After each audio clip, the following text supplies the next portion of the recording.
Twashimiye kubona mwabyutse agaturuturu uko mu kirundi babivuga.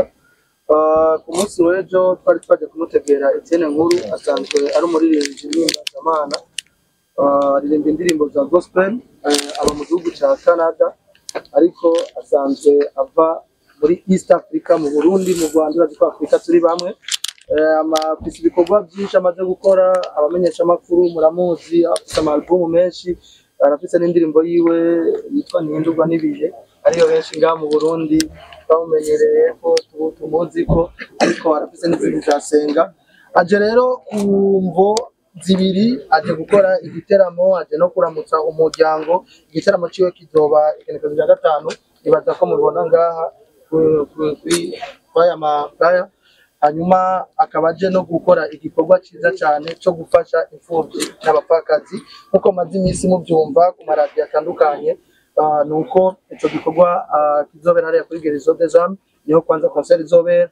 Ibisigaye nanyu muramenyesha amakuru, ibibazo sivyo mwigishwa, ariko murazi ko twabyutse kare cyane tubaze ivyerekeye igiteramo no muri rusange ivyerekeye umuziki wiwe. Hanyuma ibisigaye nibaza ko ku maradiyo media tuzogira muzoza murabibaza. Karibu Etienne, hanyuma uravuga izina ryawe n'ikimenyesha amakuru ukorera, hanyuma tumubaza ikibazo kigufi ikirundi ni bon. Karibu Etienne, karibu mu Burundi. Yego. Jeni twari musoni muri radio Igiye FM.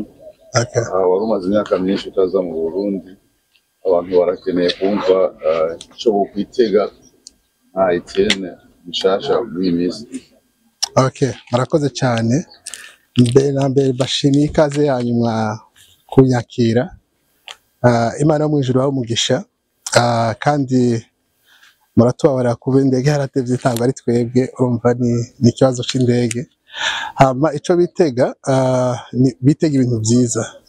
Dufite ibintu byinshi tuzakora muri iki giterane, no gufasha imfubyi n'abapfakazi. Rero hariho n'indirimbo nshasha baguma bazitege. Turamenye kubona abantu benshi bafasha imfubyi n'abapfakazi, mugabo bakabanza kurondera amahera mu biteramo, ariko niho ndaraba ngaho ndabona kumenga igiteramo udakeneyemo uburyo. Mbe uburyo uzobukura he kugira ushobore gufasha izo mfubyi n'abapfakazi? Okay, murakoze. Uburyo ufite ingene iki giteguye, hariho timu yabiteguye mbere. No kuvuga ngo umuntu wese ashobora kwiyumvira icyo yakora umfubyi n'umupfakazi. So kuvuga si amafaranga menshi bisaba umutima gusa, umutima uri muri wewe gufasha, kandi urashaka gufasha umuntu sero nuko uvyiyumvisa wenyene. Ibisaba amafaranga menshi gufasha.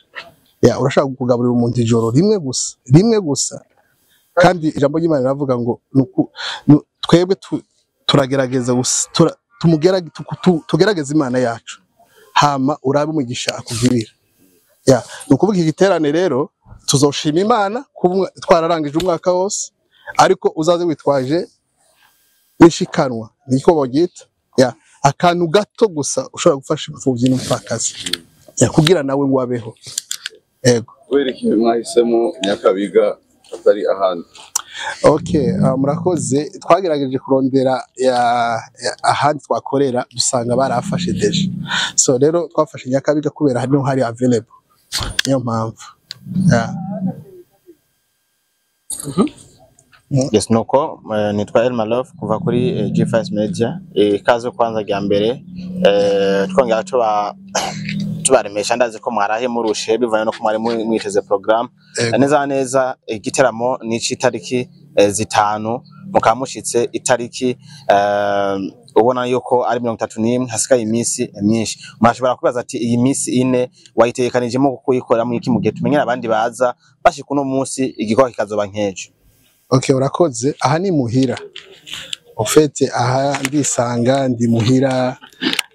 Rero ico tuzakora dufise ama repetition tuzakora, dukore n'amatuwa tubibwire n'abantu nyene kuko iki ni igikorwa kiraho umuntu wese, ntabwo ari igikorwa kiraba Etienne.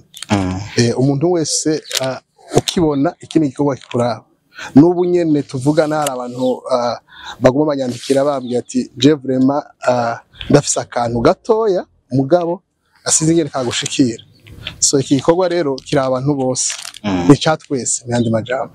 Ku ruhande rw'indirimbo zanyu hoba hariho gahunda canke programme muvuga ati turifuza ko tuva ngaha twakoze indirimbo runaka n'umuntu runaka nimba atari banga uwo mwamwifuza ko mwokorana imbere ko musubirana inyuma biva no kuntu ubona gospel iraduga ku rugero rwiza mu Burundi yo barindi. Okay, murakoze. Okay, of course indirimbo zirahari vraiment kandi tuzakora mugabo nagaseke tubabikiye tuzababwira nyine abantu twakoranye. Niki kintu mubwira abantu biteze kuzoza ku tariki zitanu? Nukuri ico nababwira bazoze biteguye duhimbaza Imana yacu tuyirate ivyo yadukoreye. Ukuvuga Imana yakurinze umwaka wose kuva mu kwa mbere gushika mu kwa 12 umva ni iminsi myinshi. Rero ico bitega ijambo ry'Imana kandi bitege no guhezagirwa.